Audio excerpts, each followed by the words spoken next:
Od początku akcji Żonkile organizowanej przez Muzeum Polin towarzyszy hasło „Łączy nas pamięć”. Ale co to znaczy pamięć i skąd wiemy, co wydarzyło się w getcie warszawskim, które przeżyło tak mało osób? Oraz jakie zadania przed nami, żyjącymi tu i teraz, stawiają ostatni świadkowie zagłady i więźniowie i więźniarki największego getta w 81 lat po wybuchu powstania w nim?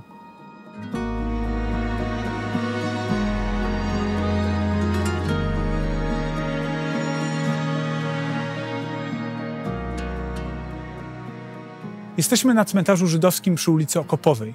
Cmentarzu, który stanowił aż 10% powierzchni warszawskiego getta.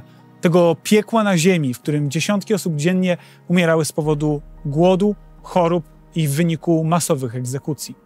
Jednak pomimo tych strasznych warunków, kilkudziesięcioosobowa grupa działająca w warunkach ścisłej konspiracji, z pełnym poświęceniem i za wszelką cenę dokumentowała los Żydów w okupowanej przez Niemców Warszawie. Gromadzili praktycznie wszystko. Każdy skrawek dokumentujący żydowski los.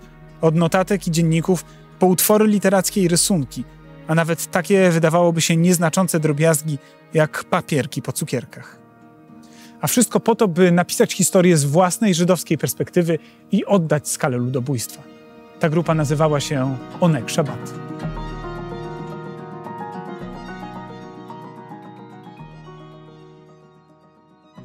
Zagładę przeżyło jedynie 3 członków, a większość z nich nie ma nawet swojego grobu.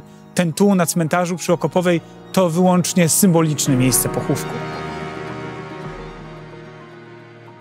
Jednym z upamiętnionych jest Emanuel Ringelblum, założyciel grupy Onek Shabbat. Człowiek, dla którego prawda i pamięć były ważniejsze niż własne życie. Emanuel Ringelblum nie ma swojego grobu, ale dzieło jego życia przetrwało wojnę. W tym budynku, Żydowskim Instytucie Historycznym imienia Emanuela Ringelbluma, przechowywane są ocalałe dokumenty grupy Onek Shabbat. Ringelblum urodził się w Buczaczu w 1900 roku, a przed wojną był nauczycielem historii, współpracownikiem JIWO, Żydowskiego Instytutu Naukowego z siedzibą w Wilnie. Chciał spisywać historię Żydów z ich perspektywy, zbierać pamiątki. Był też społecznikiem i aktywistą, który potrafił zjednywać sobie ludzi. Jak powiedziała o nim jedna z jego współpracownic, w najcięższych chwilach zarażał swoim humorem i w ten sposób łagodził troski. Dodawał odwagi, nie pozwalał na żadne nastroje rezygnacji. Do Emanuela przywiązywano się, jego się lubiło, za nim się podążało. Ta umiejętność okaże się niezwykle cenna. Wybuch wojny zastaje go w Genewie, jednak on postanawia opuścić bezpieczną Szwajcarię i wrócić do Polski, by zająć się organizowaniem pomocy społecznej. Jak pisze, nasze postanowienie, by wrócić do kraju, podyktowane jest obowiązkiem obywatelskim. Już od pierwszych miesięcy okupacji zaczyna gromadzić świadectwa wydarzeń, które, ma tego świadomość od samego początku, pozostają bez precedensu w historii.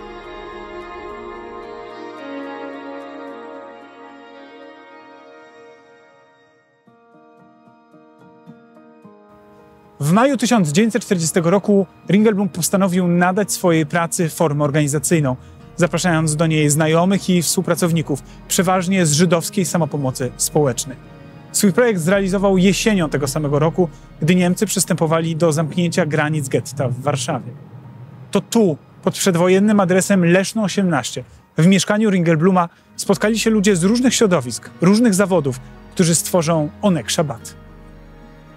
Początkowo praca Onek Shabbat koncentrowała się wokół gromadzenia materiałów i dokumentów dotyczących szeroko rozumianego życia w getcie, a także ogólnej sytuacji ludności żydowskiej w okupowanej Polsce. Na początku 1942 roku zaczęły napływać do Warszawy wiadomości o masowych mordach na Żydach, a Onek Shabbat zaczął dokumentować zagładę kolejnych gmin żydowskich. Gdy w lipcu 1942 roku deportacje do obozu zagłady w Treblince rozpoczęły się także w Warszawie, pierwszą część archiwum ukryto w piwnicy na Nowolipkach 68. Po likwidacji getta Ringelblum ukrywa się m.in. tutaj, przy ulicy Grujeckiej, w bunkrze o kryptonimie Krysia stworzonym przez rodzinę Wolskich. Nawet wtedy nie przestaje pisać, pracując nad książką Stosunki polsko-żydowskie w czasie II wojny światowej. Jak wspominała jedna z współukrywających się, siedział przy jednym ze stołów, zawsze na tym samym miejscu i pisał. Pisał prawie bezustannie, w czasie całych dni i wieczorów, godzinami nie odchodząc od stołu zawalonego papierami i książkami. Pisał m.in., że Żyd to dynamit, który może w każdej chwili wybuchnąć i rozsadzić całe mieszkanie. Ustawiczny strach przed nakryciem, przed sąsiadem, przed dozorcą. Jego kryjówkę wykryto 7 marca 1944 roku. Jedna rodzina polska go przechowała, a inna doniosła. I Ringelbluma, jego żonę Judytę, syna Uriego i kilkadziesiąt innych osób rozstrzelano w ruinach getta. Tym, którzy przeżyli zagładę, bardzo zależało na odkopaniu ukrytego archiwum.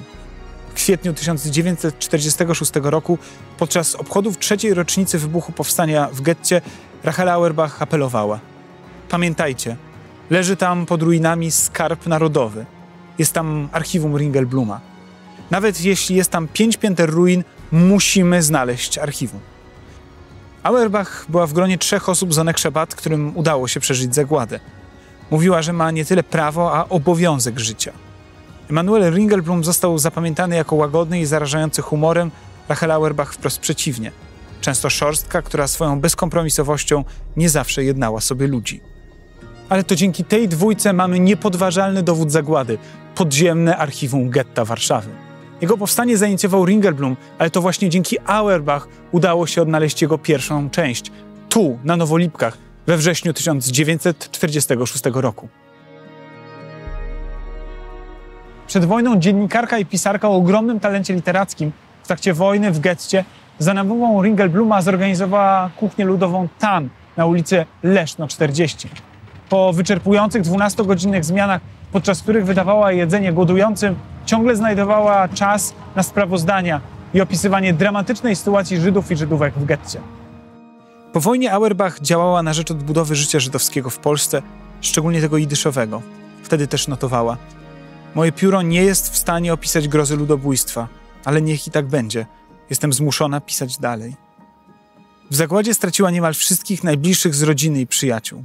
Pisała: wspomnieć muszę, o Boże, jeszcze tyle imion. Jakże kogoś pominąć mogę, skoro tam, do Treblinki i Bełżca, poszli moi prawie wszyscy. Nie jestem w stanie ich wyliczyć. Bliskich, bliższych i najbliższych, których utraciłam. Pomimo nieopuszczających ją zapału i poczucia misji, nie widzi dla siebie dalszego miejsca w Polsce. Wyjeżdża w 1950 roku do Izraela. W kraju zostaje po niej m.in. ten Muranowski skwer, który od 2023 roku za swoją matronkę ma właśnie Rachelę Auerbach.